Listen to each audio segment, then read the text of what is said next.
We are live in the present tense with Sam Stewart on 91.7 FM, WNJR Washington, and online at WNJR.org.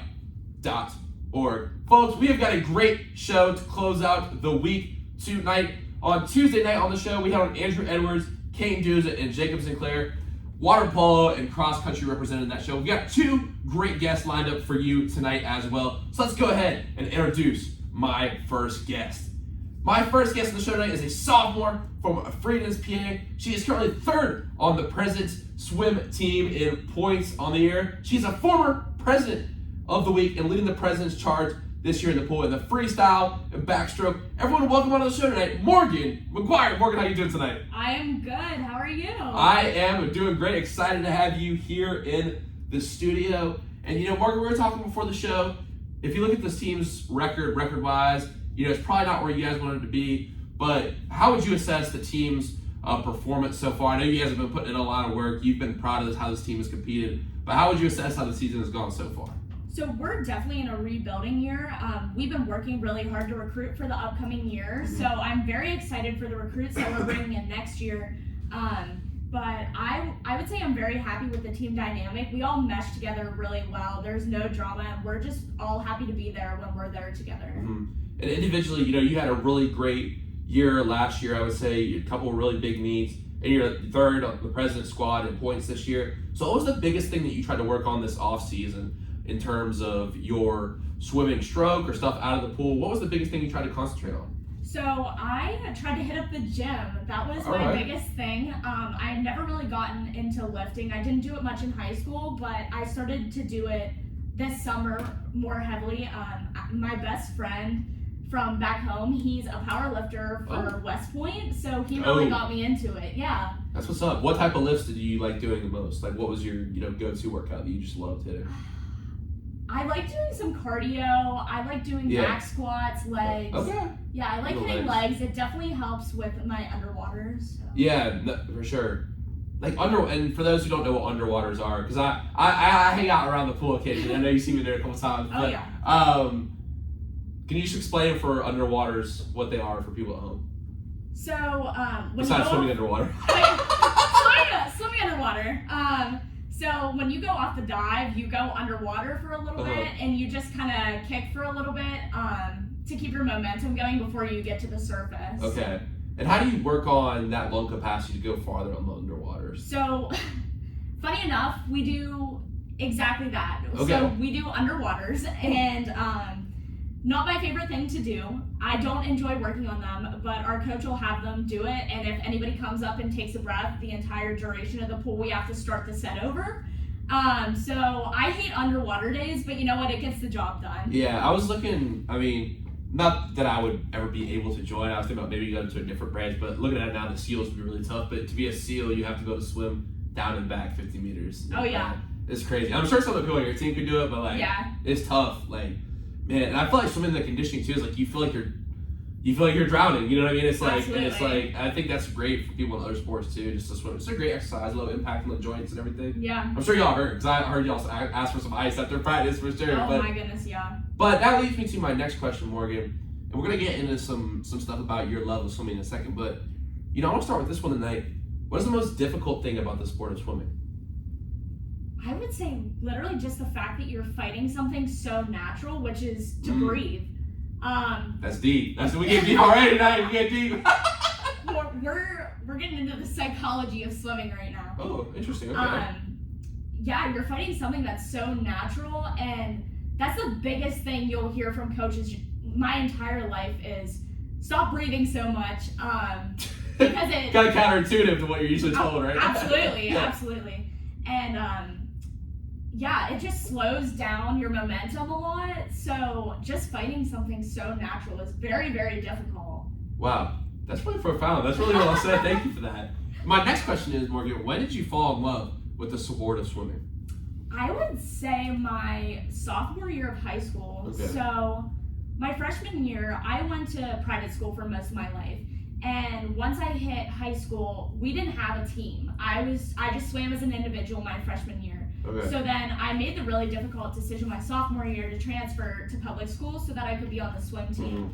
And my sophomore year, we won districts. We broke a 15-year-old record that was actually held by my high school coach. So that was really when I found my passion for swimming. Wow. And when did you start swimming overall? I was 3 years old, so I've been swimming for 16 years. Your parents just tossed you in a pool? Like oh, you in absolutely. Sweden? Really? Yeah. And it doesn't run in my family at all. I was the first one, but I'm the oldest of 3 kids, and my brother, who's 17, is a really good swimmer, and then my sister is 10 years younger than me, and she also swims. Wow. So it was cool that I was able to bring that into my family, too. Wow, that's really, really interesting. Why do you love the sport of swimming? I think it's just one of those life skills. I played softball for a while too. Okay, what position? I was a center fielder. Okay, let's get that speed on you. I had the cannon. All right, you heard it here first. Absolutely. Okay, so, okay, go ahead. Yeah, so I fell in love with swimming because it's something that I can truly use my entire life. There's a couple things that I would say I want to learn how to do. I've always wanted to learn how to ski. I've wanted to learn how to skate, but I'm always so thankful that I know how to swim because that's one thing I have for my entire life. Yeah. Wow. Really well said. Really well said. No, that's awesome. And my next question for you, Morgan, and I'm really excited for those last years, so I'm excited to hear what you have to say about this one. What fuels you? Oh.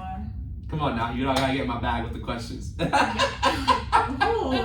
that's a good question. Thank you, I try. I would say hard work. I serve too. I serve at Buffalo Wild Wings and B-Dubs, shout out B-Dubs. Shout out B-Dubs. Those garlic parm boneless wings go hard. I've actually never been. No way. Yeah, we have a place called Carolina Ale House. That's our place. Okay, it's not B-Dubs. It's not B-Dubs. I mean, I'd rather go to Permani Bros, no cap, but... don't do me like that. So, okay, like, wait, where was that going? Where you were... So it was hard work. Okay. So I really bust my butt in the food service industry. Okay. And I feel like that correlates to everything that I do. So with serving, like, it shows up in tips, but when it comes to swimming, it shows up in time. So I just kind of carry that throughout my entire life. Like once I hit 16 and I started working, that was really what began to fuel me was like what I put into it is what I'll get out of it. Yeah. Can you tell us the B-Dubs interview story, or is that not okay for them? Oh, yeah. So they would ask me really, really deep questions, and they would put me on the spot in situations of like, if you knew your mom did something wrong, how would you go about that? Would you turn it into the police if you knew it was morally wrong? You're like, yo, this is just B-Dubs. It ain't that deep. What does it have to do with serving wings? Like, I just want to know. I gotta know. Like, that was the worst, most pressing interview I've ever done in my life, and I've had probably 8 jobs. Until you came on here tonight. Very true. You're pressed on it. You're giving me curveballs. You're not giving me. There's a reason I was telling someone nice. I never tell people the questions before the show. Never do. I think I like that element because. Thank you.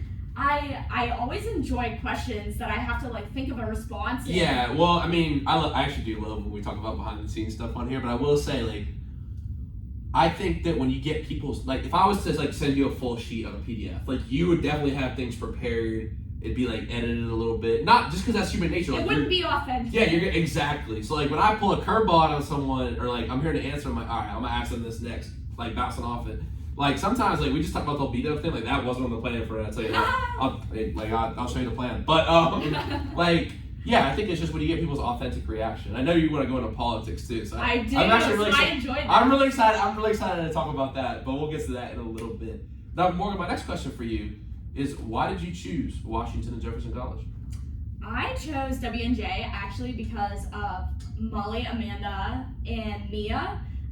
So I went through the recruiting process during COVID, and I had a Zoom call with them, and I loved their energy, and I knew it was people I wanted to be friends with and a team dynamic I really wanted to be part of.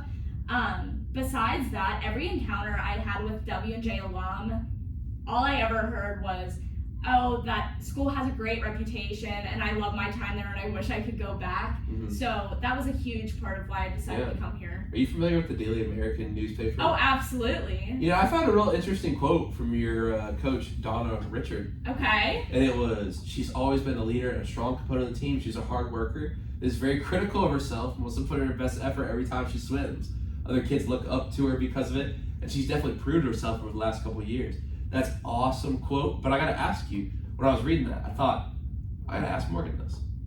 What is the biggest key to being a good leader? What does it mean to be a good leader, Morgan?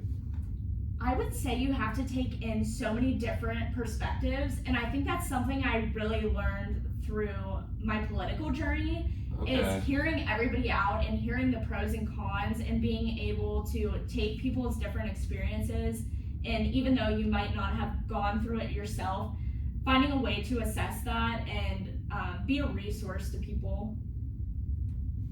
Wow. Really well spoken. Really Thank well spoken. you. That's awesome. Love the nuance in these answers. That's awesome. And Morgan, my next question for you is, if you had to give advice to a freshman on the first day of W&J swim practice under Coach Rockman, and they asked you, Morgan, what is the biggest key you can give me? Biggest advice you can give me for being a swimmer at W&J? What would you tell them? I would probably say, don't take it too seriously. Not in the means of don't work hard, but we have such a good time. We crack jokes the entire time we're there. And that was something I really saw during my recruiting process. When I looked at other team dynamics, we have a really heavy focus on mental health on our swim team. So that's been really, really productive. The relationship that I have with my coaches is unreal, and it's not like anything I could have asked for or imagined out of my college career. They really helped me find my resources, and we just have such a good time on the swim team. So I'd say don't show up nervous, because we always make it work. Now, you know, before the show we talked about it a little bit, and you just alluded to mental health right there, and you know, can you tell us about your tattoo and just how much you care about mental health and how big of an issue you believe it is? And I know that you wanted to talk about it a little tonight, so I'll turn the floor to you to just talk about that. Yeah, so I have a semicolon tattoo, and if you don't know what that's for, it's for suicide prevention. And we talked about the cliche meaning of it, which is it's where an author could have ended a sentence, but they chose to keep going. So I've always known that was the first tattoo I wanted to get. I also have one that says, "This too shall pass." I'm a huge... Yo, that was JR's quote of the day. I love that. One of my favorite quote of the days ever. That's awesome. It's my favorite.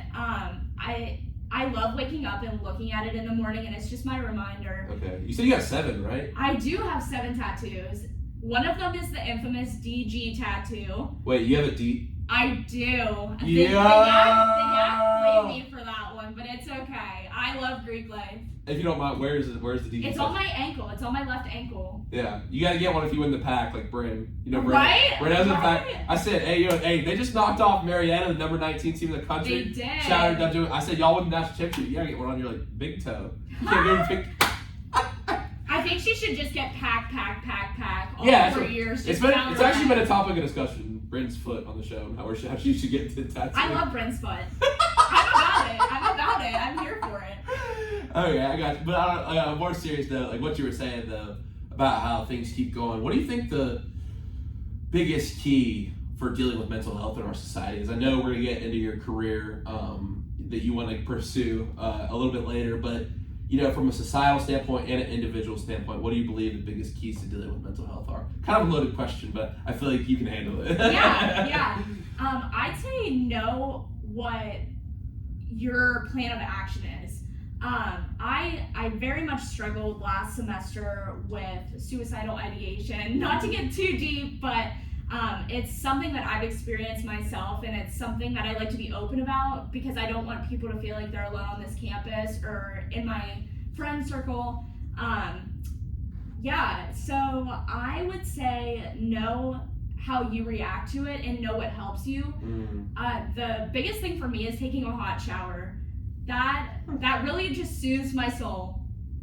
Wow. So that's my plan of action. That's very brave of you to talk about that. Thank you. I really appreciate that. Yeah. Thank you for that. And you kind of talk about how you want other people to be, understand your story. But I want to ask you a question, Morgan. How do you want to be remembered at W&J when it's all said and done?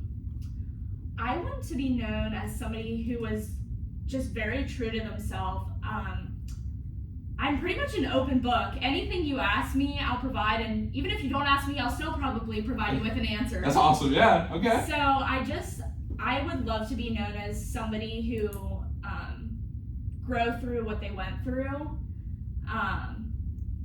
Definitely just somebody who was open to talking about the struggles and the experiences that I've had that have gotten me here today.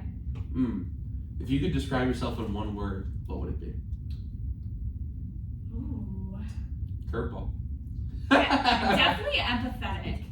I don't know if you heard the buzz on TikTok like the past 6 months about like being an empath, but I actually do not have TikTok. We're not on TikTok. Oh my goodness gracious! But did you catch the TikTok with me, Haven, Stella, and Allie? Did you see that one? I did not. I'll have to show it to you. I'll have to look. Yeah. Okay. But okay, yeah, as you said. So being an empath is just kind of the ability to read people well. It's definitely something for people who have gone through mental health struggles, are able to see warning signs in other people that they felt like nobody saw in themselves. So I definitely say that I'm very, very good at that, and just kind of getting ahead of issues that come my way. I was a Link mentor for a little bit, and then I resigned for my own mental health. But at the beginning of the year, I really felt like I was able to help the students that I was paired with because of everything that I went through last year, especially as a first year. So, yeah. Wow. That's really awesome stuff. And I feel like sometimes, too, as a person who sometimes like dealt with some mental health issues, I think one thing for me, and you're kind of alluding to, you haven't said it explicitly yet, but like helping other people can help you out a lot. Absolutely. You know what I mean? It's like sometimes my best friends, and like sometimes it's like men in culture, like I think there's kind of a stigma against men talking about mental health for sure. I would definitely agree with that. Yeah. I'm a huge advocate of men's mental health. Yeah, and I think like it's been really brave for a lot of pro athletes who, DeMar DeRozan, Kevin Love, Michael Phelps, a lot of these guys coming out and talking about it because it is. But I think in our friend group, like back home, I even talk to some of my guys, and it makes me feel better because like I know we're in it together. You know what I mean? Because it helps them because you're trying to help them. Obviously, you're giving them advice, you're trying to hear them out, but it also helps you because you're not alone. Because I think life can be scary when you think you're alone. Like one of the biggest things for me, like you're talking about how to plan. Like I think the scariest thing about having like those sort of thoughts, negative thoughts, depressive thoughts, is like you don't know how to deal with them, and that makes it even more scary. But once you develop a plan for when you start having those thoughts, like for me, I love to read, I like to play video games, I like to go outside and hike. Like it just depends on how I'm feeling, but I have a lot of different options. I like to go to museums, you know what I mean, hang out with friends. Like it just depends. I think it's important to know what activities you can do to kind of avoid having that feeling where you don't know how to deal with it, if that makes sense. Yeah, no, I definitely agree. I like to sort of think of it as a distraction, and when you struggle with mental health, that it never completely goes away, but you just learn how to tune it out more. Yeah, and I think another thing too is like you said, this too shall pass. One of my favorite quote of the days ever. I always shout out JR because that was a great one. The way he explained it too was awesome because they had just won the Pac championship, and like he was talking about, this is a good time, but this will pass. Then there'll be bad times. There's gonna be more good times we don't know about. And I think like another thing to realize is that feelings are always temporary. Like sometimes we think feelings are realities, like things like meditation, being present, living in the present. Like it's very, and I say it all the time while here, but man, I struggle with it. Being right here is a very big key because sometimes our feelings, we caught up with stuff happened in the past, we're anxious about the future. But being here is a big key. It's very difficult. I've talked about it here several times. Like it's the name of my show, and I always I live in the present tense, have a good night. But like it's a big key, and I think that so many of us have never really lived there. I would definitely agree with that, especially your time in college. I feel like you're so anxious, worried about internships and getting 100%. To the next step. And college is such a stressful time, but socially, it's going to be one of the best times in your life. For sure. And I think too, for a long time with this, I was like, is this going to turn to something? Is the sponsor going to pick it up? And me and Jake were talking the other night. It's like, like this will never be this way again. Like just meeting people at comms or at the frat parties and having like, you want to come on your show, like, and being able to like be around all this supportive community that's been supporting me through all this. Like it'll never be. And I was like, yo, like let me just enjoy this. Like I got a year and a half left of this, and then we'll see what happens. Like I got a lot of hobbies I'm into. We'll see what happens. But like, you know, just enjoy this like this little thing we got going on here. Because for me, it's like I've thought about having certain big guests on or whatever, like trying to get like a bigger guest or some bigger in the sense of like they're like really well known, blue check. Like nah, this is our show. You know what I mean? This isn't. It's our. You know what I mean? special. Yeah, thanks. I appreciate that, and I feel like for a long time I was like, I was so worried. Like I need to get sponsorship. Like I need to like this company gonna pick me up, my podcast up. Like nah, like just enjoy it for now. And that's a big key because it goes by fast. I'll tell you, you're a sophomore. I'll say I'm a junior. Like it goes by really fast. You know what I mean? So being president is a big key. I like talking about that. Wow. Now, thank you for that. I really appreciate that conversation. And my next question for you, Morgan, is if you are sitting on a dorm room bed on the first day of college, you right now, and you saw your freshman year self walking on the first day with suitcase in hand, what would you tell them? I tell her that it's okay. And freshman year was a really hard time for me. I isolated myself a lot, and I just closed everybody out. It was a really difficult time for me. And this year, especially getting into Greek life, helped me so much with making friends, because I feel like I massively missed out on that my freshman year, and that was by choice. And I just let her know that there's better times ahead, and that I'll find my people. Yeah, wow, great answer. And I think one thing you hit on there too is like isolation, because I was that when I went through these kind of struggles last year with depressive thinking, that sort of stuff. I think I used to call it shelling up, like you're staying in your shell, you're not going out, because like I was worried to be like an embarrassment or annoying or a failure. But the thing is, like, everyone as a human has been a failure at one time. Everyone has been annoying, embarrassing. But like the thing is, if we're ourselves, we're gonna find the people who want to be around us. But you can't try to be someone else. You gotta be out there and be yourself. And it's scary, but it's better than being shut up. I'll say that to anyone, any day. I'll die on that hill. You know what I mean? Yeah. Because you just stay alone with your thoughts. You out in the world, there's a lot of cool people out there. A lot of cool people out there. You don't even know them. Person working at the gas station, person working at the museum you go to, person working at comms, like you just have a conversation with them, you say hi to people, can make a lot of difference. And everybody has a story, and I'll say that until I die. Yeah. No, me and Ashley Bertling, I don't know if you know her. Yeah. We were sitting out at I was running her at like 4 a.m. But like we were out at Old Main, we're just chilling, and I was like, I always had this line in here: everyone's got a story. Everyone's the greatest author of their lives, of the greatest character of their lives. That's themselves. And she goes, 7 million books out there, Stu. You gotta choose which one to read. I was like, yo! I was on the show. But yeah, no. And my friend Katie Hahn last year, she always talked about how we have plot twists in the book because you have to have character development. You can't have character development without plot twists. That's so true. Oh, now Katie that's was. So we were just talking about Katie the other day. Yeah, no, she's a big help. She's down in Charlotte now, but yeah, no, that's something I always think about. So yeah, you don't know whose story you can impact just by saying hi, just by saying what's up. You know what I mean? Yeah. No, I definitely agree with that, and I wouldn't have met the people that I did if I wouldn't have gone through these tough times, right. And I wouldn't have had to seek help. Because all the advice that I was given, I passed it on in some capacity. That's the most rewarding. I would agree with that. That is the most rewarding part of it. Definitely one of, if not the most beneficial things in life is going through tough times, because in the end, it allows you to help other people, which is very rewarding in itself. Yeah. I literally have nothing else to add. Yeah. Well, thank you. You hit it on the head. Thanks. You hit it on the head. I appreciate it. And you know, look, we've talked about your career a couple times, so let's go ahead and dive into that. What's your major and minor here at W&J, and what do you plan on doing with it after college? So I am a double major in accounting and public policy, and okay. I have a marketing minor. So I have a lot going on. Yeah. So right now I plan on going to law school. My grandfather has been a huge impact for me. He actually clerked for Supreme Court Justice Stevens, who just recently passed away, I want to say maybe 4 years ago, and he actually carried his casket at the funeral. Wow, really? So my grandfather has always been a huge inspiration for me wanting to go to law school. My mom's a paralegal, so it kind of just runs in the family. Okay. But later in life, my plan has always been to go to Congress. Really? Yeah. That's awesome. I went for the first time. I did a little trip at DC, and I will say, the tour of the congressional building wasn't my favorite part. I did like go to the art museums better because like I'll be honest with you, I'm not super into politics. Like I feel like I understand it better than the average person just because I try to pay attention. But like I respect you because like I guess like.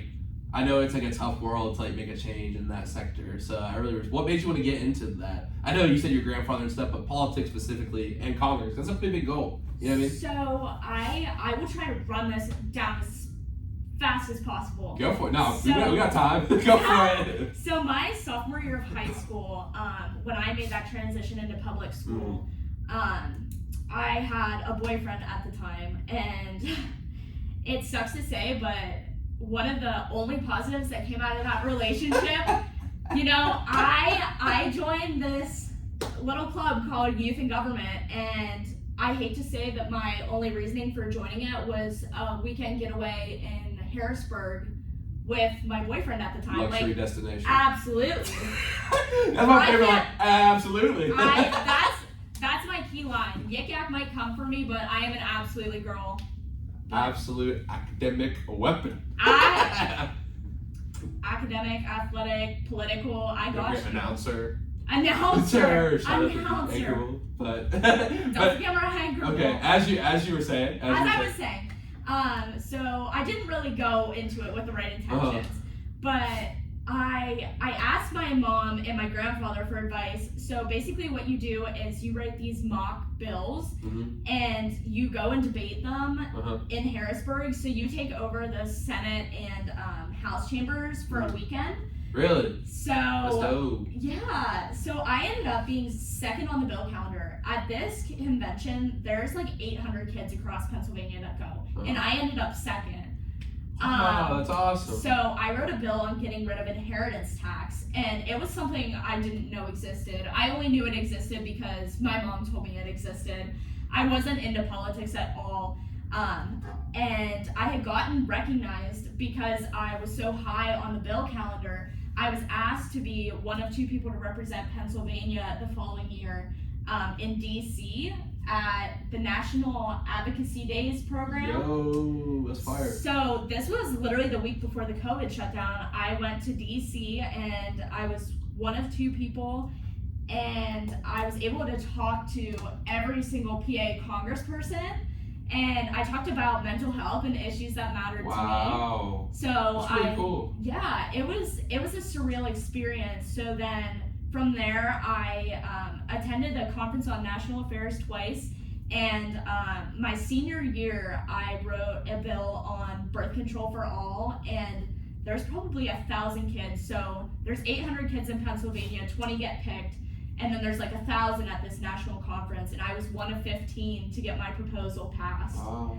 So that was really what spearheaded my Congress passion. So I was like, maybe I'm good at this. Okay. So I just kind of ran with it. That's awesome. Wow. That was a great breakdown too. You said you were gonna break it down. You broke it down. I did break it down. That's awesome. I'm picking up what you're setting down. Wow. Okay. Wow. That is really cool. What's your favorite class you've taken here? Oh, I have to say accounting 211. Shout out. Really, not a poli-sci class. So I just got into poli-sci classes this semester. So I'm taking public policy right now. I had a presentation last week on education policy. So I think everyone in that class can say I'm a little obnoxious because I just always have a lot to add. But I can see that. I can see you adding some stuff. Yeah, I'm ridiculous when it comes to politics. I'm definitely so. Do you know a girl named Haley Wahoviak? I do not. On poli-sci. She said the same thing on here. I'd love to see you guys debate. But oh my gosh, I go crazy. I'm sure you do. I can see it. It's like an alter ego. I don't know who I become, but I'm proud of her. Yeah, I'd be a little scared. I'm not gonna cap. But everyone tells me that, like, you are the last person I'd want to debate, and I said, yeah, you wouldn't expect it, but no, I'd expect it. First time, I appreciate that. It's called. Yeah, but I would say accounting 211 with Dana Allen. So I came in as a business major. I knew I had interest in poli-sci, but I was focused on business, and I took accounting because you have to for the business major, and I would have never thought in a million years that I would like accounting, but here I am, accounting major. So whoa, no, that is cool, but it's also like representative of college. Like, just take different stuff that you don't know you're into.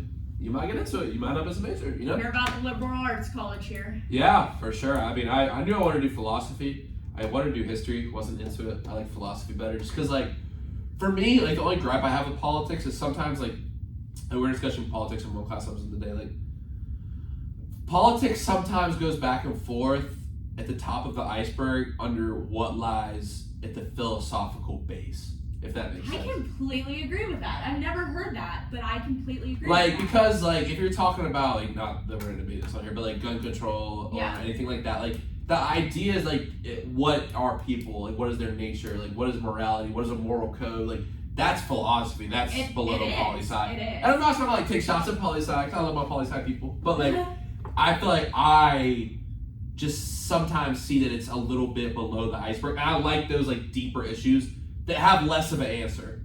You know what I mean? I do. I took social and political philosophy here, and I liked it a lot Who more was than that I with? thought I would.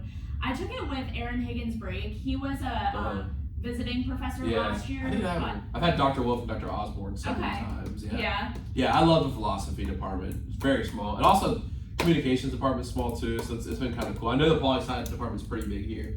Bigger it is. Too, you know what I mean? So we're big law kids over there. So yeah, no. I have one. Well, you know, I'm sure you know Kyron Mitchell. I do. Yeah, he's a philosophy guy, but he wants to be a lawyer. Some will take that route too. Yeah. If you're interested in debating, Intro to Logic is really cool with Dr. Wolf. Okay. I've heard good things. Yeah, good. No, it's a good class. Definitely dope. Yeah, for sure. I do want to move some fun questions though. We talk some kind of heavy stuff, but if you had to be one marine animal, what animal would it be? Oh my goodness gracious. I said dolphin. I forgot what Molly and Amanda said. I feel like as a swimmer, I need a better answer than that. A dolphin? I need like a deeper answer. Oh, I asked. Oh, I don't think I asked Molly and Amanda. I asked Kane and Andrew, and they said a great white shark and a long nose, some kind of, I don't know. They're big fisher guys.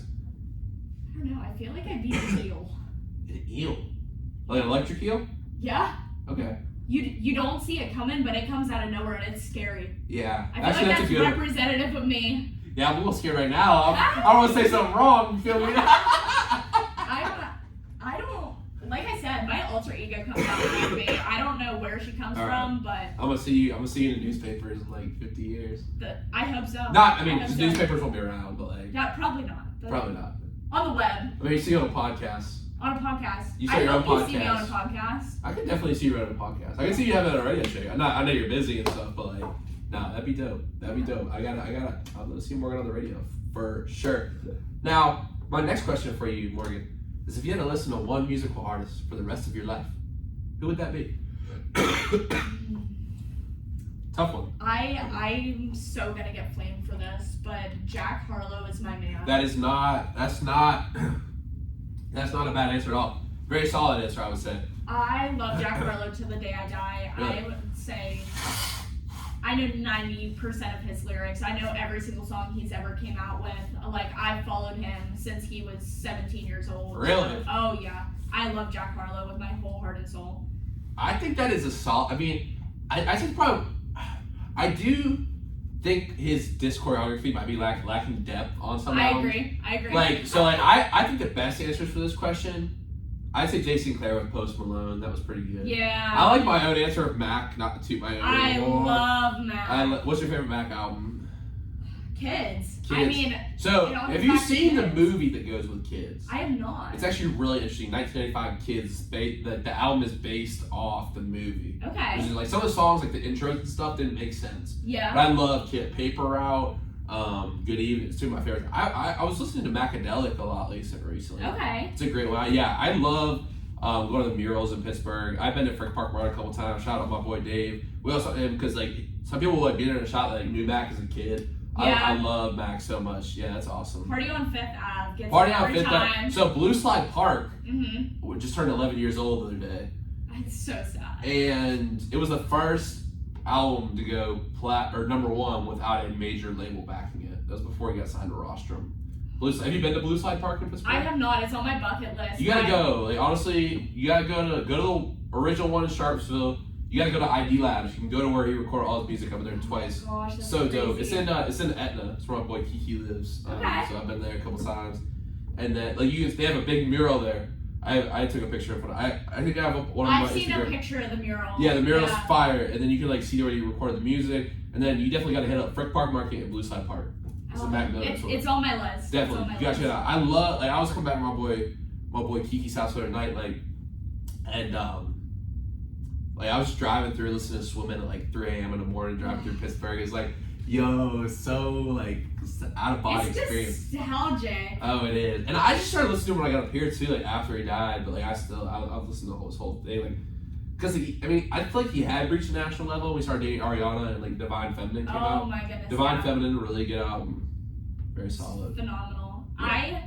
I say Jack Harlow because I feel like he still has a lot to go. Oh yeah, for sure. I like what's the album cover where I would pull up his discography because I like trying to describe the album cover. Jack Harlow. I'm gonna say my favorite song might be "I Want to See Some." Oh yeah, yeah. I love that one. Love it. Love it. We keeping it PG out here. Oh, for sure. Yeah. If you don't know what I'm talking about, it's a banger. That's what they all say. Great album, like Facing My City, Way Out. I mean, honestly, Love Is True. like I like that, but I thought "Come Home, the Kids Miss You" probably got more hate than it. Like Churchill Downs was a really good song. Churchill Downs is good. I mean, like there's a couple good songs on there. Movie like, Star is definitely my favorite on that album. It's a good song. I don't feel like it deserved all that hate. It didn't deserve as much hate as it got. But that's what they all say. I mean, I think the dude's hilarious. You know Drewski? You know Drewski? The dude he does all the comedy stuff with? No. I'm not showing you a picture. You know Drewski. Like, I mean, Live. probably to see a picture. No. I just watched Jack Harlow on SNL and he was so funny. No, he does these comedy skits with Drewski. I'll show it to you. It's hilarious stuff. All right, awesome answer. No. That's definitely a solid answer. Now, my next question for you, Morgan, is if you had a free Saturday with no plans, no commitments, and money wasn't an issue, what would you do with it? Oh, I would definitely travel somewhere. Vegas is actually my favorite place. Really? I've not been. A lot of people, Jared said that in here, I believe. Oh my gosh, of course Jared would say that. Of course Jared would say that. No, I absolutely love Vegas. Yeah. That was the most relaxed I've ever been in my life. In Las Vegas? Oh, absolutely. You just sit by the pool. It's like 113 degrees there, but it's dry heat. I got the best tan of my life. Let me tell you. The food was so good. I got a phenomenal tan, and it's like a club type. It's a club type of pool. So like the music's bumping, yeah, and the pools are crazy. You know I'm a pool girl, so yeah. See, I'm more of an ocean guy. The pool, but I'm not about the ocean life. Really, I'm not. I believe who said that it was a swimmer. I believe it was. No, it wasn't swimmer. It was Gianna said she hated the beach. I remember she came up. But I hate the beach so much. Why? Come on, it's the best place to get a tan. So let me just break this down for you quick. Sure. I'm 8 years old. This is my first time going to the beach. Uh-huh. I take 3 steps into the water and a rusty fish hook goes up my ankle.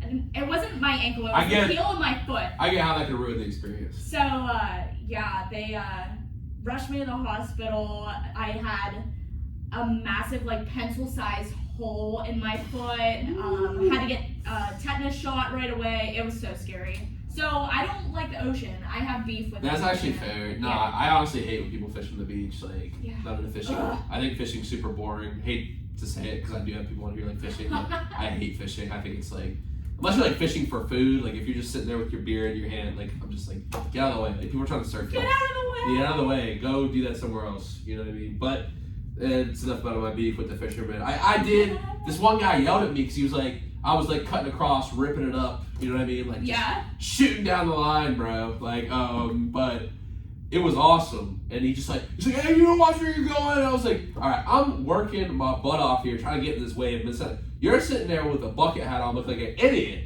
You're right? fishing, you know what I mean? Like, all right, I'm sorry. But yeah, and then you're leaving rusty fish hawks back in the environment. Like, and 8-year-old Morgan steps on it and makes the beach for the rest of her life. So, yeah. Let's just move on. What is your favorite movie of all time and why? Remember the Titans, without a doubt. Wow, that was quick. You should say people are usually take a while to answer. No, I started watching that movie when I was probably 7 years old, and I know every single word. Really?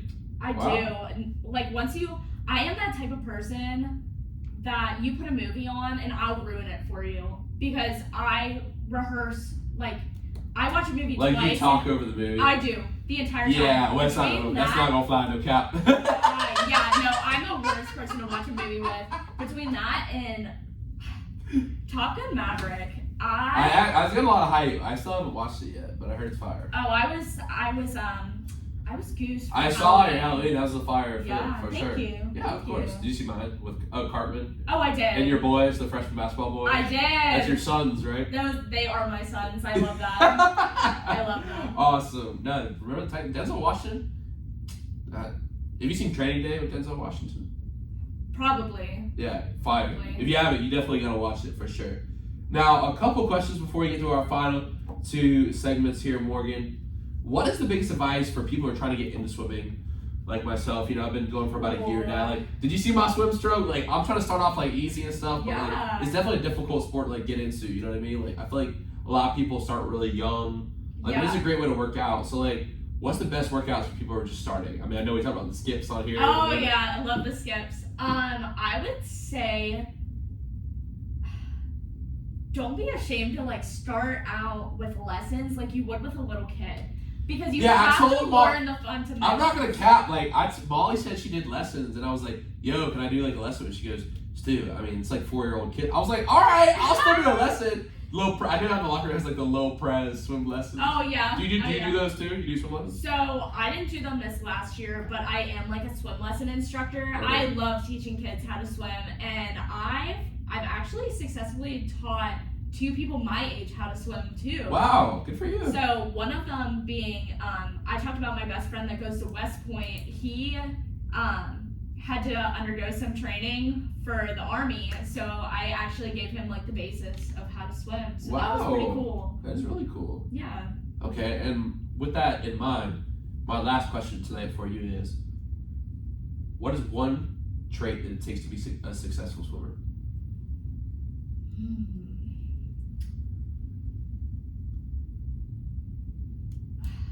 I'd say you have to be self-aware. It's hard being in a sport because you can't really watch yourself back in the moment, especially with swimming because it's so hard to capture it because you can record something from the surface, but rarely do we get the technology where you're able to like do an underwater camera and you're actually able to like record your race. Because that's where you go wrong most of the time. So when I started out, I really watched a lot of technique videos. And it was just going through the motions. There's a lot more to swimming than you would think. There's like a little side sweep action with the freestyle and the backstroke, and people normally just windmill it out. They just throw their arms around.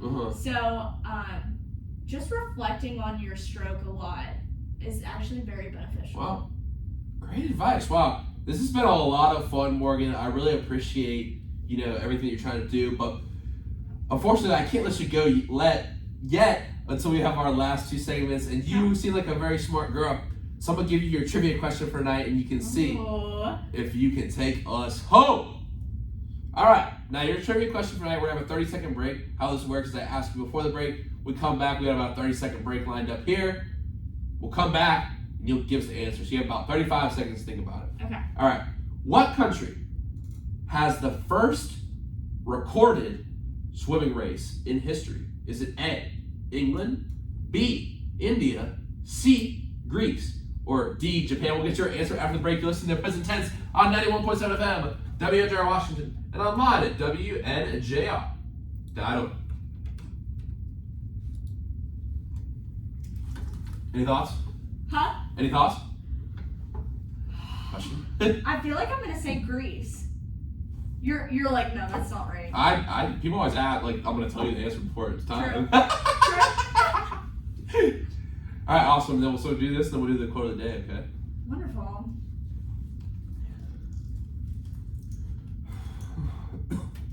I feel like I have to throw it. I feel like I have to. Go for it. It's your floor. You're the guest. You see that? Delta Gale. There you go. 6 seconds.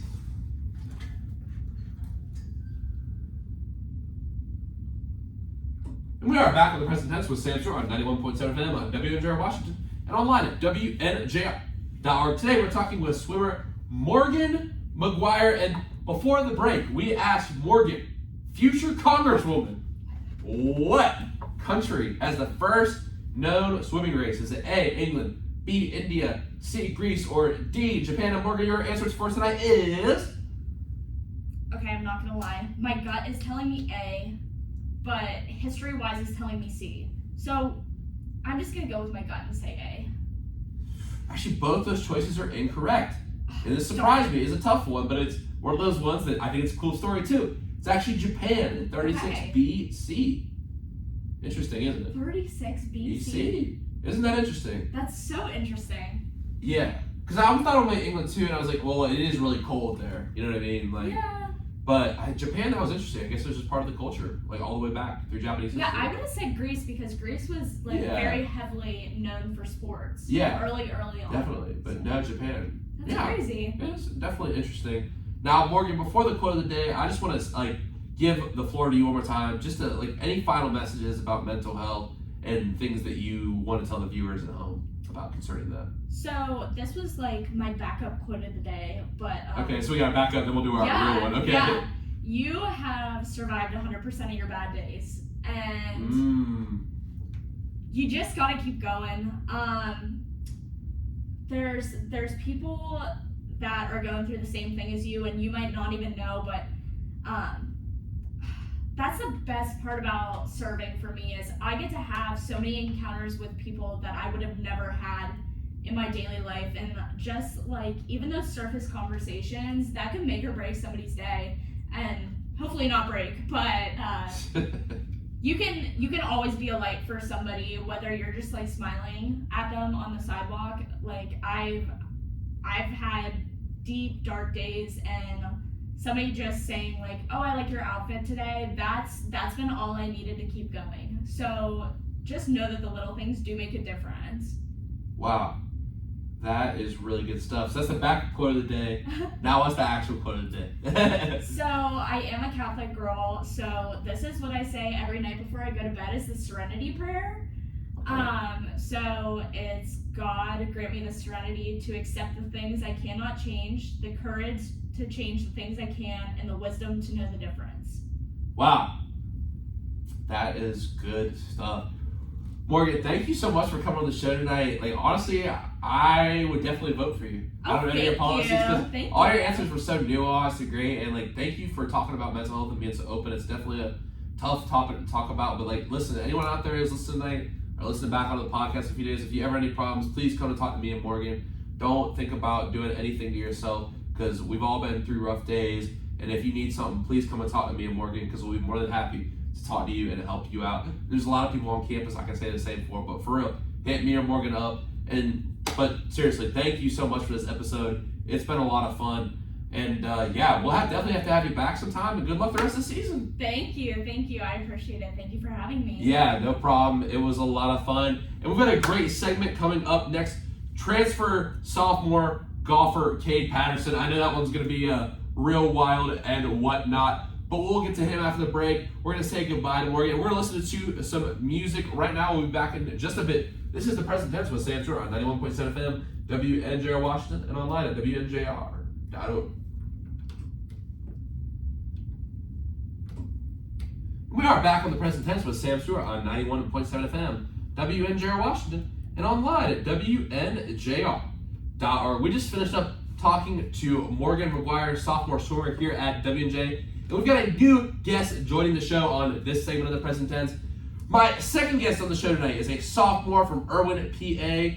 He lit up the Lynx this year in his first semester playing for the Presidents. He is currently tied for 10th in the pack after finishing the fall season. Everyone, welcome on to the show tonight, Cade Patterson. Cade, how you doing tonight? I'm doing all right. Thanks for having me. Dude, I am real excited to have you on tonight. We've had a lot of conversations. I'm glad we could finally make this happen. Now, Cade, as a team, you guys had a pretty solid fall season. 3rd in the Gauntlet Invitational, 1st in the Grove City Invitational, 2nd in the Westminster Invitational, and 2nd and 3rd in the 2 days of the PAC Championships. So obviously, golf is a compound sport, fall and spring season together. But how would you assess how the fall went for the team, Cade? I think as a collective, we just didn't meet expectations. Really? You had more expectations? Yeah, we did good on paper, but the players that we have and the roster that we have is so talented.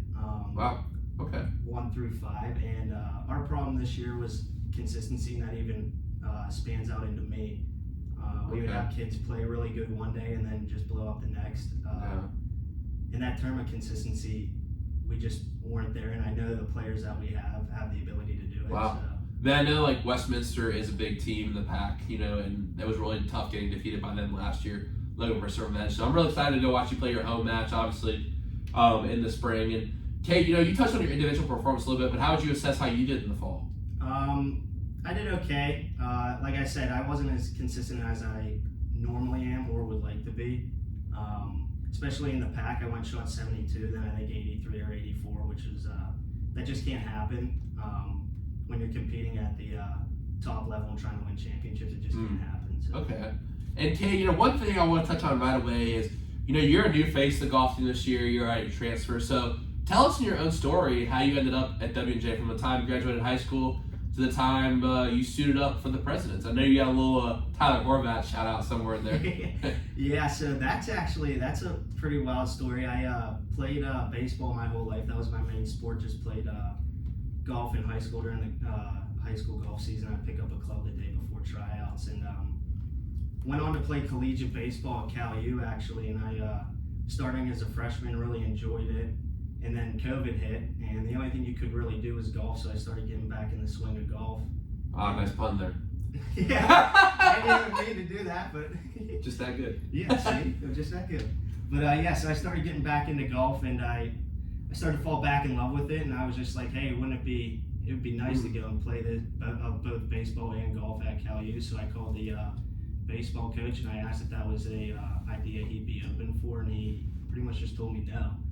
So really? Yeah, at that point I had to make a decision whether I wanted to just stay there and play baseball or find a different school and possibly play both. And as COVID went on, kept playing golf, kept getting deeper into golf, and just it became my passion and my love and my desire. So then I just went all golf, and I actually went to a school in Florida. I visited it during COVID, a school called Eckerd, and got down there the first semester. Just wasn't a good fit whatsoever. So. Decided to make the switch, and then I was talking to Tyler Horvath, like you said, and him and I are very similar people. We've grown up together. Really? I wouldn't see from the outside you guys are similar. Really? Yeah, we are. Okay. Maybe I'm a little more outspoken than he is generally, but we like the same things. And so I was talking to him, he's like, you'll love it here. It's a great atmosphere, great people. He's like, I can't complain. So I started talking to the golf coach, and heard a lot of good things about Coach Cluck from my buddy. Legend, man. Yeah, my buddy Palmer Jackson, who plays at Notre Dame. It's his swing coach. Said he's a great coach. So, and even talking to Coach Cluck, I could see that he was a good dude, and I decided to make the switch to come here and haven't looked back and really enjoying it. Yeah, that's great stuff. That's awesome. And you touched on when you kind of fell in love with that sport of golf again, but why do you love the sport of golf? I'm more of a I don't know how to describe it. I like the individual aspect of it. I like having the pressure on me in sports, and I don't like having to rely on other people to perform when the game's on the line type of thing. And golf, it's just you. It's you versus everybody else. And then I was playing tournaments and stuff, and I just got a craving to keep going for it, and we're just nose to the grindstone. No, I mean, I know you're a pretty decent baseball player in high school, 3-year letter winner, first team all section as a senior. Yeah. Member of the section championship team in 2019. Yeah, and then we made it to Whitfield that year. We lost in the Whitfield to Pine Richland, who had a great team. They had some D1 guys. They actually had a kid just get drafted, Matt Wood, in first round. So we got out, played that game, but we had a great team together. We had a bunch of really good ball players, and we all were playing together since we were 7. But yeah, that was a tough pill to swallow. I remember talking to my Cal U coach when I told him I was leaving to go to another school, and I kind of understood that I probably wasn't going to play baseball again. And I got a little choked up, and because it was my life since I was 7 up until 19, so it was a hard pill to swallow actually. But I'm glad we made the decision. You ever thought about playing here at all? I have, yeah. I've been in contact with Coach Mountain before, and it was an idea that I was floating around until about the end of summer, and decided that it probably just wouldn't work out with the workload. I got you. No, for sure. And I'm sure this is a loaded question because actually, I'm not gonna lie. I know you probably don't know too much history about this in the present tense, but I got really into having people who played golf on the show. Some of my favorite episodes all time out of all 91. Alex Wagner was a great episode. My boy Juan Caputi came on 3 times. Well, if you ever got to meet Juan, I didn't meet him, but I've heard a lot of great stories about. Great man, awesome. I didn't get to link up with him. He's back in town, but I mean, dude, he's awesome guy. Really helped me through so much with this. I think he came on 3 times. Collins came on 3 times. They're awesome group. So I do love the golf. So I know the difficulties. I love hearing about the mental challenges of golf. But for you, Cade, what do you think the most difficult part about the sport of golf is? I think you nailed it right there. Is the 6 inches between the ears. There's so many kids out there at every level that have the capabilities and talents to make it to the PGA Tour. It's just they can't connect the dots in between their ears. And, that's the biggest thing, and there's a lot more to the mental side of golf that people don't understand in terms of golf management. Right.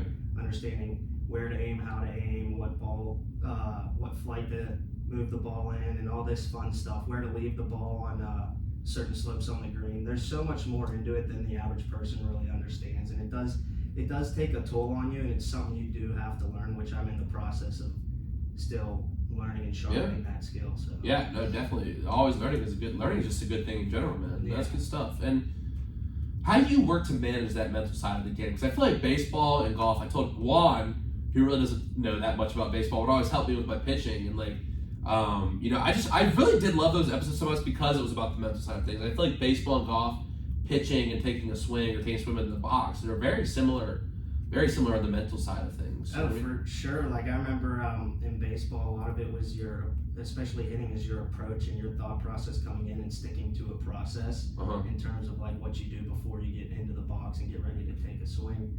And it's the same way with golf. A big thing that's helped me was learning to stick to an approach and stick to exactly how I want to do it. Properly breathe through my shots and through my whole entire setup to the ball, and it really does help, and it gets you in a spot that you're familiar with every time. I mean, one thing that Juan always told me that really helps is I'd be so nervous during a shot, and I battled with nerves in baseball. I'm gonna call it a lot, and he's like, your body, he has great explanation like how your body's different from your mind. Like your body has feelings. That's where the feelings come from. He's like, if your body's feeling nervous, it's not because it wants you to mess up. It's because it's saying the nervousness is saying, I really want to do good in this. I really need to focus.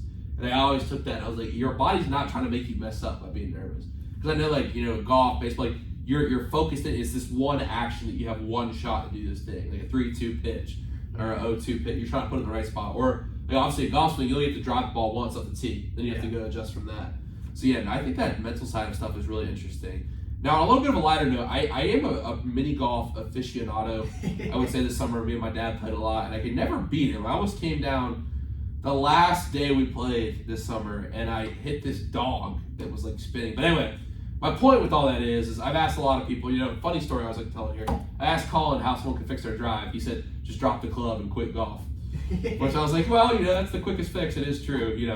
Colin's sense of humor. Yeah, he's got a dry sense of humor. Yes, he's a great dude. Yes, no, I love Colin. But what is the biggest keys for putting?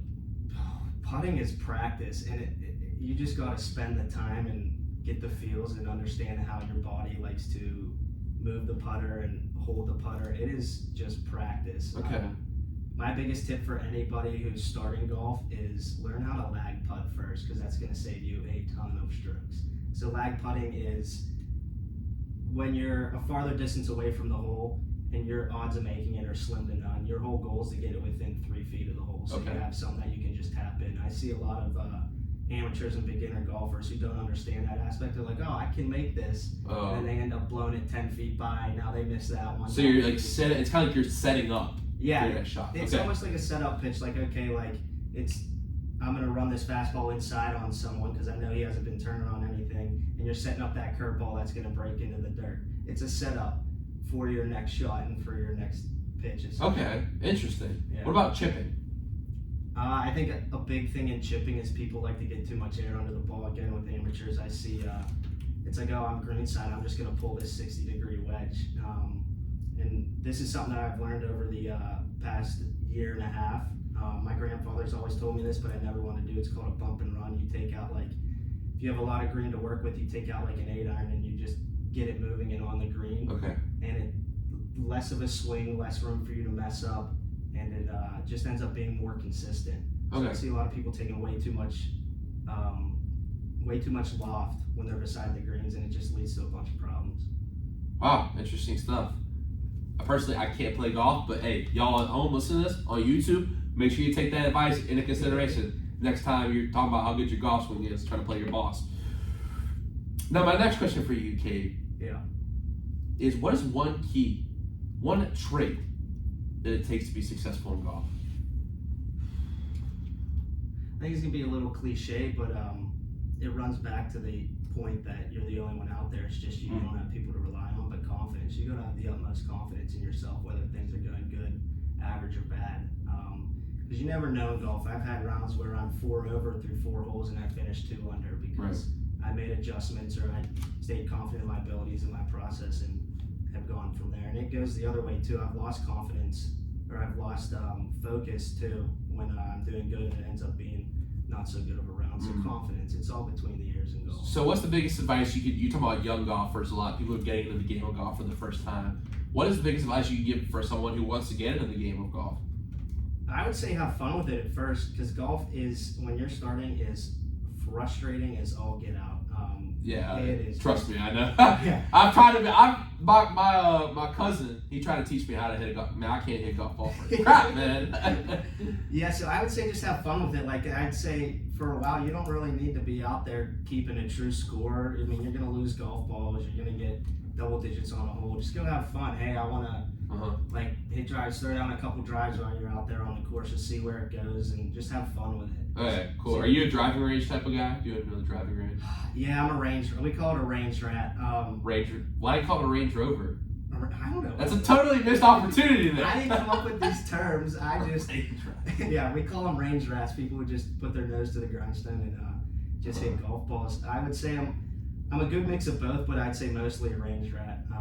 Okay. And I just like to beat golf balls and yeah. I know you guys have the golf simulator here. I've heard a lot about that. Have you hopped on that at all? No, so we have a TrackMan. So it's not an actual screen, but it shows you your flight of your ball. Okay. And it's a little 1 foot by 1 foot device. It shows your it's kind of like a Rapsodo, right? Yeah, it shows you your flight of your ball, your speed, your contact, your smash, all that fun stuff. So we use that at practices. We're not allowed to use it as individual players. Coach Cluck's got to be there because that thing's a little pricey, and I wouldn't trust college kids with that thing. You guys got some trustworthy guys on your team. Yeah, we got good facilities here. We got really, that's awesome. Indoor facilities, and it's nice as it's a 1 minute walk from my dorm too, so I can't complain. Yeah, it's still you're living in you live in New York. That's right. You're on the 2nd floor. I forgot about that. Now, Kay, what's one word that you would use to describe yourself? Oh God. Oh. God. You describe yourself as God. No. You said, oh God. No. Absolutely not. I would say, this is a hard question to nail me with. That's what we do. I'd say sarcastic. I'm a very sarcastic I can person. see that. Yeah, we ate breakfast, dinner, lunch together. You understand. I'm sarcastic, and I don't mean any harm by it, but I just think I'm sarcastic, and that's how I always Dude, you crack me up. I don't know if I'm saying this on air, but dude, not that it's bad or anything. I don't know if you mind. But like, you texted me. You texted me today. I said, bring your quote of the day. You said, "No, I actually have to bring it into the studio." I said, "No, you can just like bring it in your mind." Yeah. You said, "Can I just memorize it?" I was like, "Yeah, you can." Yeah, And I'm glad you found it because you didn't even know where the Burnett Center was, so I'm glad you found it. How was that journey to find it? Did you find it pretty easy? So actually, I had to meet with Professor Dodge, who's in the Burnett Center yesterday. So at least I understood where the building was. Okay, good. And then I had to ask Brody where the studio was. Yeah, usually I sit up there, but you were the second guest. Usually I sit up there when the first guest comes, just so they can walk them down and stuff. But on the school side of things, you just alluded to it. Are you still majoring in poli-sci? I am majoring in poli-sci. Okay. Yeah, and then the hope is to go to law school. I'd like to get into Duquesne. Got to keep the GPA up and do good on the LSATs, and we'll see where that one goes. No, that'd be awesome. Stay local. Stay local for sure. Yeah. You still go home and visit your family a lot? No, I enjoy being on my own. I did go visit. I went and voted a couple days ago, and I went and visited my family. Stayed over, had dinner with my mom and stuff like that. So I love seeing them. I love them all to death. But I just like being with my buddies too. And it's an hour and 20-minute drive, so it's not long, but it's not short either. So. I gotcha. How do you want to be remembered at WNJK? You just got here, so I'm chilling on the questions about WNJ specific stuff a little bit. But how do you want to be remembered at WNJ? Honestly, just a good man. I think that's something that I could take through life is sports are only going to take you so far. I mean, I'd love to be known as a great golfer and someone who's done good for the school and the athletic department, but just a good person overall. Yeah. Good person to everybody. That would be ideal. So that's something that I keep conscious of throughout my days. You know what's interesting is I've asked that question a lot of times now, and I'm still waiting for someone to just talk about I think say something different than this. People have always talked about stuff off the field, being a good person. It makes me think at the end of the day, we give a lot of awards for obviously people are doing good, and it's Horv is one of the best people about this I've ever met. You wouldn't know how good he is at baseball just from how he talks or anything. I've never heard him talk about off the field. And hopefully you catch this little Easter egg if you're listening to the podcast or not. But I'm planning on having Horv on for the season 6 opener in the present tense, which I'm trying to figure out some questions that can really dive into his mind. Oh, I can sit down with you and help you on that. Okay, good. That's good. I'm glad I brought it up because I asked him on camera. I was like, "Yo, 2-time All-American on the present tense, season 6." He goes, "Yeah, thanks for having me, man. I appreciate it." Bro, you gotta brag on yourself a little bit, man. You'll never catch that from Horvath. No. If you get him between the lines, he is a complete competitor, and he's there. Yeah. He would rather die than lose a baseball game. Dude, I was I'm not gonna lie. I won't tell the story when he comes on, but I don't know. I hope people catch this little Easter egg on the YouTube, or if they're listening live right now. But dude, I had a locker next to him. It was stressful, bro. Because he doesn't talk on the days he pitches. He just sits there like a maniac, bro. Because for me, I'm and I haven't had nearly success as Horror, but I know some guys are like this. For me, I just joke around and stuff. I'm kind of loose, a little more, just bouncing around. I'm locked in, but I'm talking a little bit. But man, I'm not like Horror, man. That man will sit there, listen, no music, nothing. He's just sitting there locked in, man. I don't want to touch him or anything, so I'm trying to, excuse me. Trying to get my locker, bro. I'm nervous, man. I'm sure you've seen him before, man. He's been that way since he was 7, and we had a very good connection. I was catching him from 7 to 18, and he understands how I am. Like I told you, very sarcastic, and I tend to get more serious in baseball, but I still carry that sarcasm with me, especially when pitchers need to be lightened up a little bit. Yeah.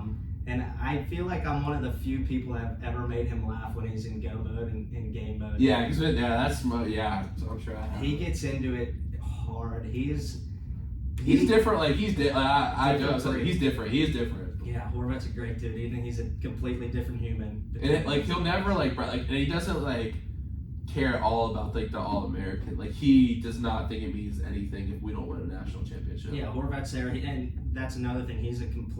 He's competing not only for himself, but he's competing. He wants to see. I really should talk. It's good we're talking because I think he just deserves credit not for being a baseball player, but honestly just a team player. Because he doesn't care about the individual. He wants to see us win. Some guys if they have a good season, All-American, they'd be oh, we lost. What, you know what I mean? Yeah.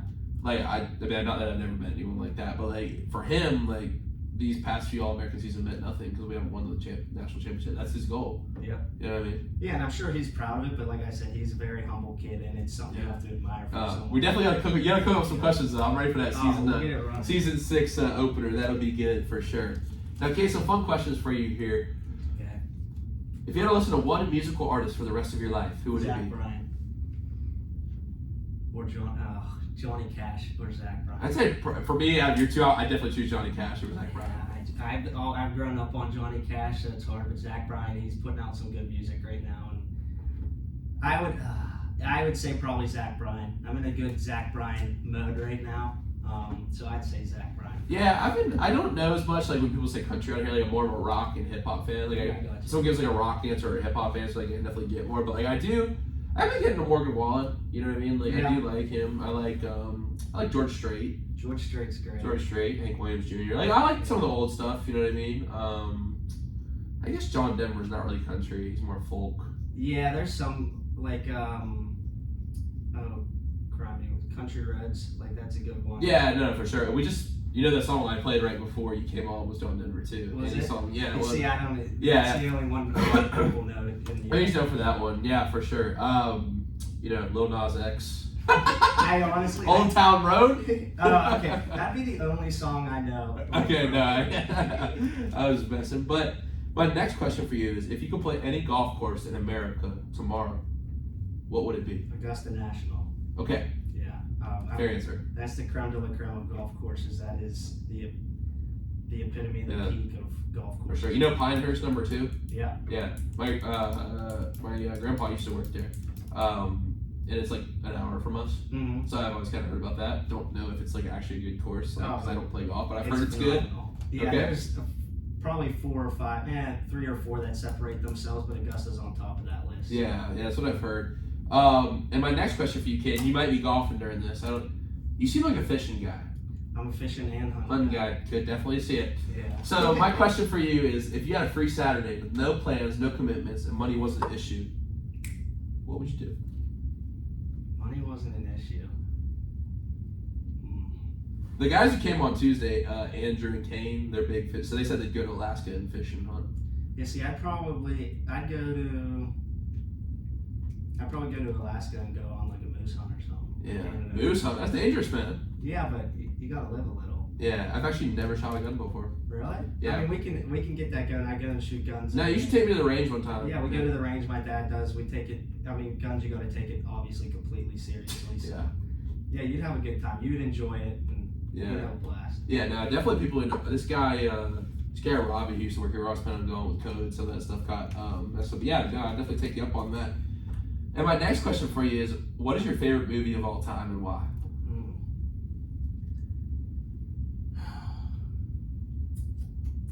I'd say, I guess, A River Runs Through It. Do you even know that movie? Is it Brad Pitt? Yeah, it's a I saw that on Netflix. I haven't watched it, though. It's a solid movie. What it's about is this preacher's family in Montana, the youngest kid. The fly fishing's a big thing for the family. Youngest kid gets into gambling trouble and kind of starts to like go out on his own and get away from the family and stuff like that. But it's just a good wholesome movie, and they catch some good fish in it too. So all right, cool. Yeah. I'm not gonna lie, bro. When Morgan's on here, I just bash fishing. I don't know if you heard that in the hallway. That's fine. It's not for everyone. I'm not gonna lie, bro, because I surf. Yeah. And like I have beef with people fishing on the beach because sometimes they don't know what they're doing, bro. Yeah. They sit all the way back, they leave their lines out, like they got a beer, like they're not like I assume you're serious when you take it fishing. Yeah. Right? Okay. Yeah. I mean I got beef with it, and like it's not like it's just those people on the beach. Like personally, it's not my type of hobby. Like I do like I'm sure it's meditative a little bit. Like it's a good time, but like I don't know. It's also I assume at the higher levels if you're trying to like be really good at it, pretty difficult. Yeah, it's dependent on what you do. Like I can go catch a bluegill just about anywhere, but if you're doing for certain species of fish. Have you been down to Ohio Pile? I don't know much about fishing, but I know like there was a lot of signs there about the good fishing there. No, I've never been down there, but I've gone up to Erie for steelhead.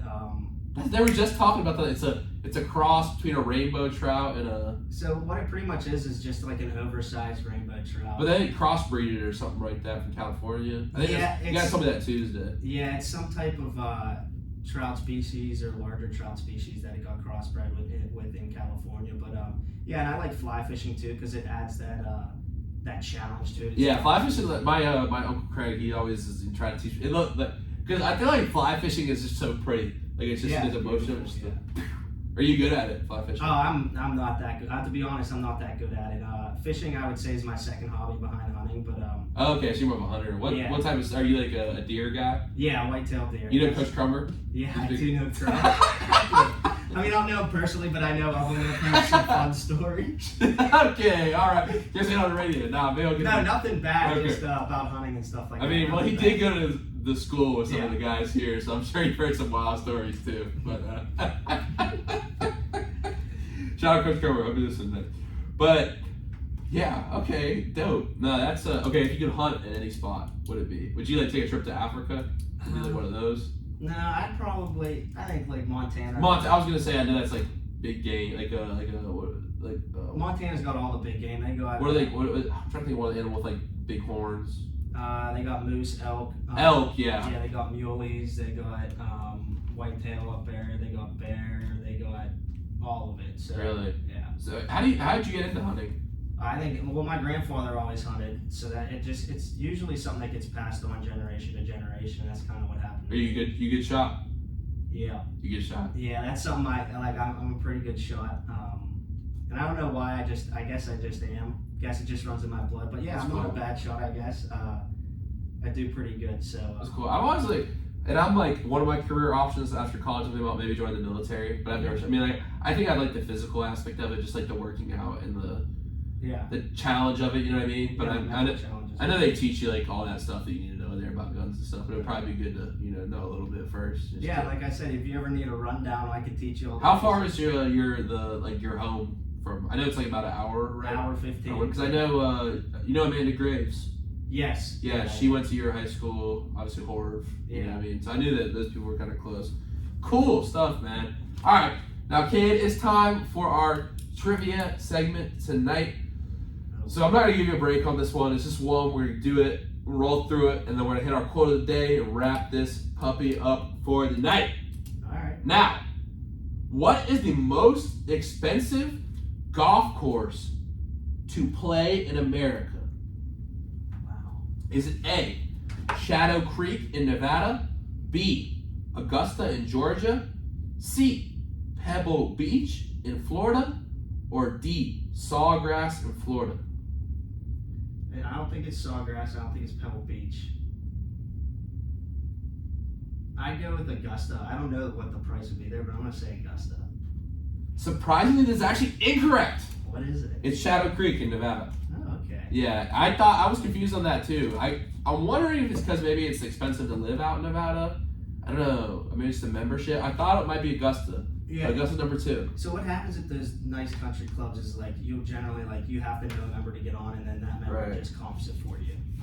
And you really don't pay anything out of pocket. So they try not to, I guess, screw their members over by charging them huge guest fees at those really nice. Okay, because I think I read at Shadow Creek it costs $1,000 to play around. Yeah, I just wouldn't pay that. I don't care. Yeah, I mean, I know it's probably it's one of the nice. So in Augusta, how much? I guess I could look it up. But how much does it cost per round? Because I couldn't find it. Find it. Augusta's so private and so right. I'm sure they don't have a lot of information. They don't have a ton of information out there. So you basically have to get invited to one of those. It's top. It's not basic. You're invited. You have to host a party, a suit and tie party for a bunch of clubs. Like Allegheny Country Club right up the road's the same way. You don't just walk in and say, hey, I want a membership.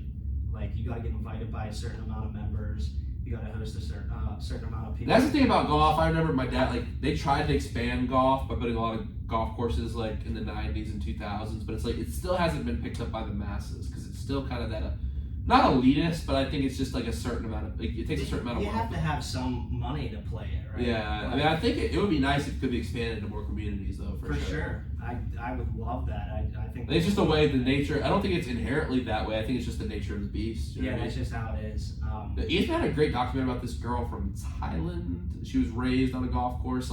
Her dad lived in the shed that is a janitor. It was a really good story. I have to find the name of it.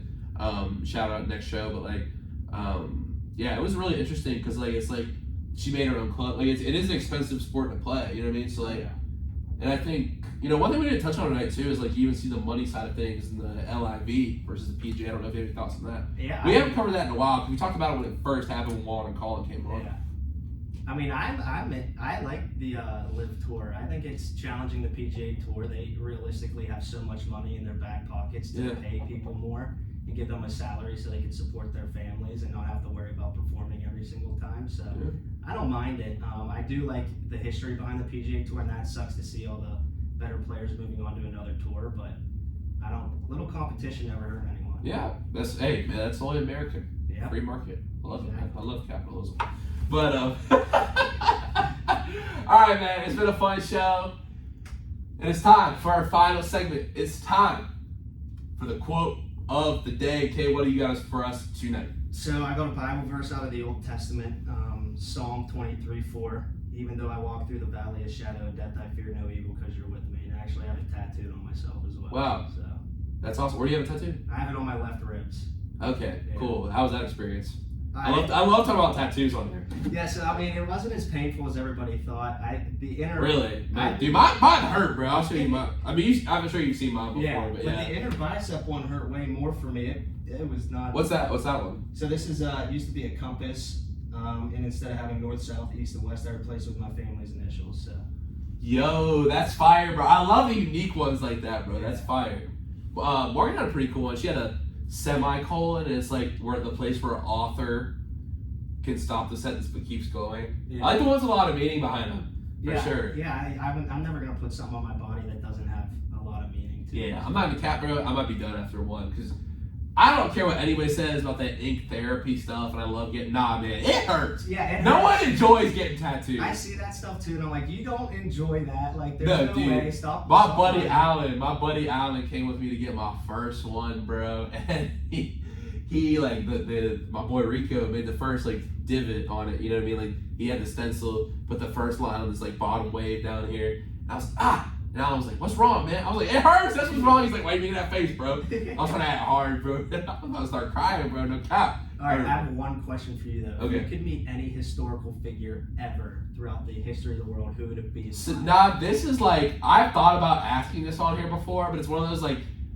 I've never just like tried it out. It's been like that or like dinner with a historical figure. Yeah, either one. Like, so who? So could it be like? So I guess since we're just talking this out now, you're helping me with questions. I appreciate that. Yeah. Would it be like someone from your family? Because technically they are a figure in history. I mean, okay, so let's not say history. Anybody who's ever existed, who would it be? I only ask people questions I could answer. And I don't know if I could answer this one. Because it's just like because like there's so many options. Because you could you could take it. Because here's what I think about why I don't ask it. Because you could take it like the route of like your family. Mm-hmm. And obviously I have people who are going like I want to ask like what if I ask my first ancestors who got to America? Yeah. Like that'd be cool. Yeah. You know what I mean? But like what about somebody like I don't know, Abe Lincoln. Yeah, George Washington. Yeah. Or like Jesus. Yeah, that would Martin be... Luther King, like all these people, you know what I mean? Like all these historical figures, you know, Winston Churchill, like I can think of so many. I don't know. Like that's why I don't ask it on here, but I've definitely thought about it before. I don't even think I can answer it. Yeah. Maybe I don't know, man. I think I know exactly mine would be Jesus itself for sure. I mean, Jesus would definitely be a good one. Yeah, I mean. Although, like, would there be a translator there? Because you gotta think he wouldn't speak English. He's the Son of God. He can do whatever he wants. He can do whatever, and he can make it all happen. So I'm sure he would figure out a way to communicate with me. No, because I have thought about you see why I can't ask it on here though, right? Because it's like, and I feel like if I don't say Jesus, you know what I mean? Like, and then people be like, what about like somebody might be ancestors looking down on me? You know what I mean? Like, I don't have dinner with me. Like, I don't know. I thought about also asking. Yeah, I guess it would be like dinner or conversation. Yeah. I think one that like if there was someone on like a podcast, I would say like if you could have any person on the podcast, who that would be a good question for you. Yeah. So I would say I thought about it, and like Joe Rogan. Joe Rogan would be a good one living. Like if it was living, I'd say you like Jordan Peterson, Joe Rogan, David Goggins, Jocko, one of those guys in the intellectual dark web. Insane. Yeah, Jocko's a beast. I just finished David Goggins' book too. Maybe Ryan Holiday. He's a Stoic philosopher. Mm. But I'm actually going to go with two from music, and I think I want to have them on at the same time. Kurt Cobain and Mac Miller. See, you did your project on Mac Miller for one of your classes. Yes. Ago, Yes, you were there listening to the speech. it. And I'm actually doing another project on Kurt Cobain and activism and his music. Yeah. And I think they were very similar in many ways, and I think both of them were very similar to me in certain ways.